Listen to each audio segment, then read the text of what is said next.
یو صحابي دی ابو ذر غفاری رضی الله تعالی عنه او دا ډیر لوی عالم او زاهد علی رضی الله تعالی په د متعلق فرمایل وی الله تبارک وتعالى چې ابو ذر ته کوم علم ورکړي داسې بل چاته الله نه دی ورکړي ابو ذر غفاری رضی الله تعالی نو چې کله په مکه مکرمه کې د نبی علیه الصلاۃ والسلام د پیغمبري چرچا شو چې په قریشو بنو هاشم کې یو الګ ته د پیغمبري دعوی کړی دا او دا خبره غیر چاپیره خوره شوله نو د غفار قبیله وو او دا د مکه او د شام په منځ کې دغلته پاتې کېدل د خپل رور اولګوي تلاړ شه مکه مکرمه ته او د الګ متعلق سم معلومات واخله چې دا څنګه الګ ته د کوم الګ چې د پیغمبري دعوه کړی دا تړم به د وګور دا څنګه الګ ته خلک د متعلق سوای د ضرور چراغ سم معلومات حاصل کړو واپس لاړ وی او دا خبره رښتیا ده په مکه کې داسې واقع شته دی یو الګ ته او د پیغمبري دعوی کړی دا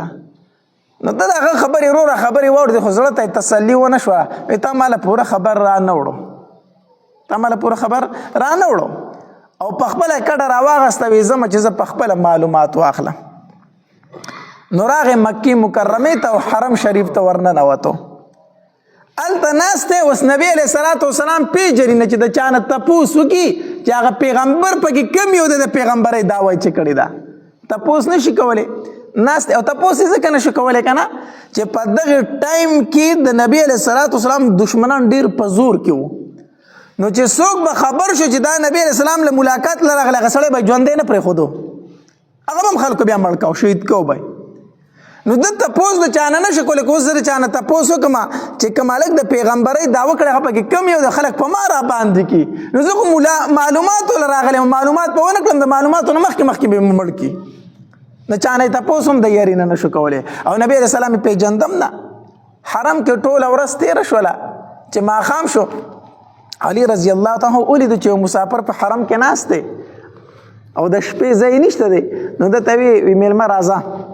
ځکه چې دا خو د نبي علیه صلات وسلام د خاندان عادت دا و چې میلمه به چېرته وږې تږې او بې شپې نه پرېښودو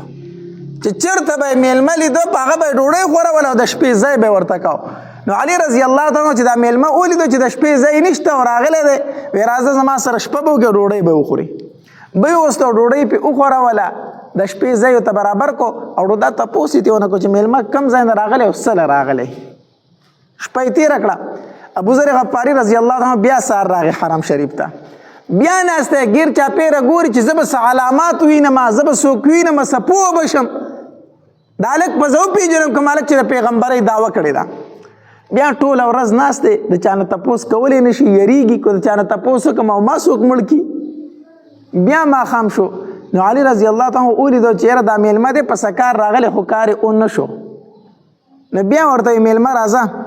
نو بیا چې بوسته نو ډوډۍ پې وخوروله او د شپې ځای ورته ورکړه خو بیا یې ترې تپوس ونه کړو چې څه له راغلی او څه دې کار دی وایي زه میلمه دی څه کار له به راغلی کار یې نه دی شوی جو ناست دی ورته نو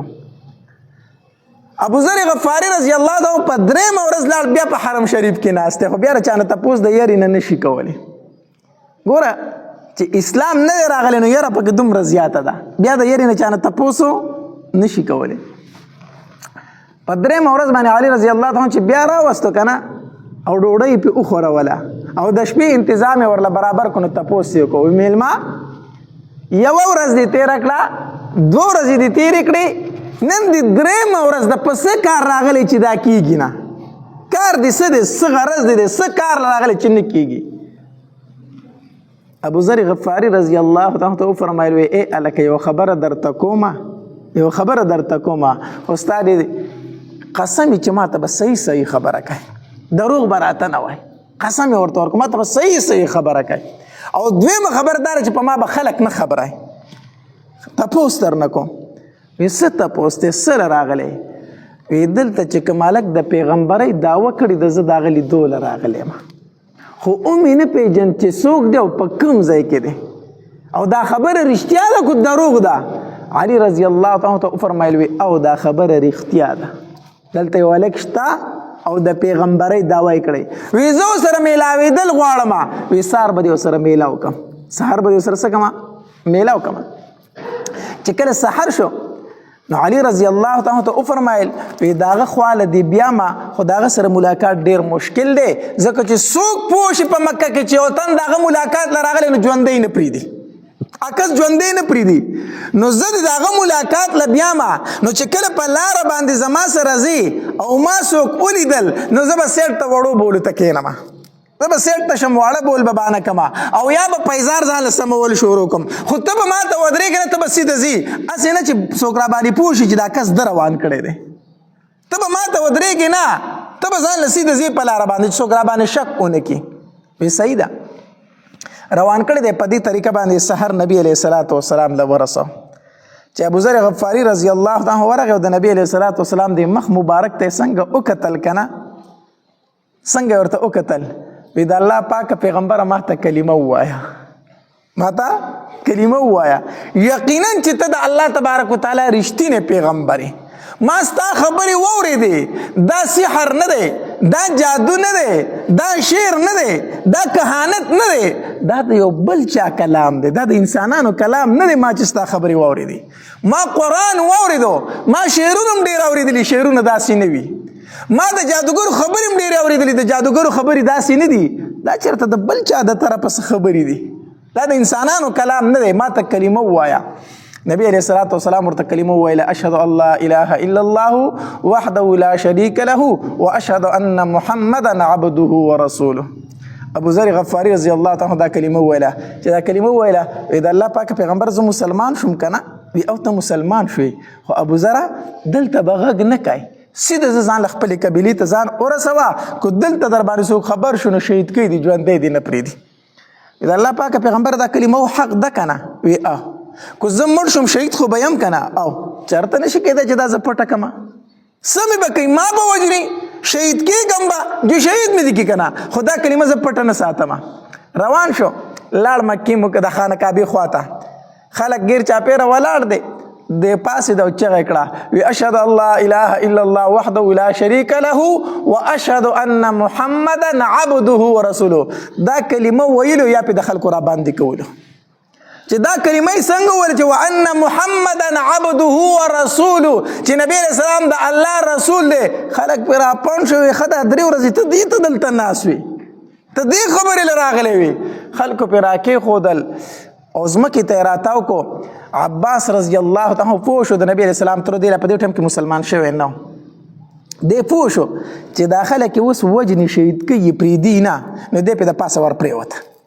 دی پې زر د پاسه سملاستو چې سملاست سره ځان د لاندې کو خلک ته یې خوښ شو وی ظالمانو چې تاسو دې مړ کوئ دلته کې نو ستاسو لاره چېرته ده ستاسو خو د غفاري قبیلې باندې لار نه ده شام ته به نه ځئ چې شام ته تاسو تجارت لځئ نو تاسو د په قوم باندې تېرېږئ که نه تېرېږئ نو که تاسو دې دلته مړ کړو نو شام ته به ځئ په کومه لاره په لاره کې خو د ده قبیله ده نو تاسو به ژوندي پرېږدي نو ستاسو ګزاره بغیر د تجارت نه کېږي نه شام ته ځئ راځئ ولې په ځان لارې بندوئ خلکو چې سوچ وکړو دا خبره خو ټیک ده یو سړی دی دلته به یې مړ کړو په ځان به روغ تجارت بند کړو شام ته به بېزو څنګه خو چې ځو نو دوی به راته په لاره کې ناست دی د قبیله که نه نو پرېښودو چې پرېښودو ډېر زیات زخمی کړی په والو باندې شپه یې دغلته کې وکړله سبا له بیا راغی چې بیا راغی بیا دا خلک راټول شو که نه بیا یې دا کلمه وویله بیا دا کلمه وویله بیا پې خلک راپڼ شو بیا یې په والو باندې شروع کړو بیا عباس رضی الله تعالی د خلکو نه څه کو خلاص کو او عباس رضی الله تعالی ته وفرمایل وي مسافره داسې دلته مه کوه خپل وطن ته لاړ شه که نه دا خلک دې دلته مړ کوي وجنې دي لاړ شه خپل وطن ته لاړ شه دی بیا لاړ خپل وطن ته نو هسې چې دین اسلام په دې مشکلاتو باندې حاصل شي قدر به ورسره وي که نه به وي عزت به ورسره وي که نه به وي په مشکلاتو باندې حاصل کړی په تکلیفونو باندې حاصل کړی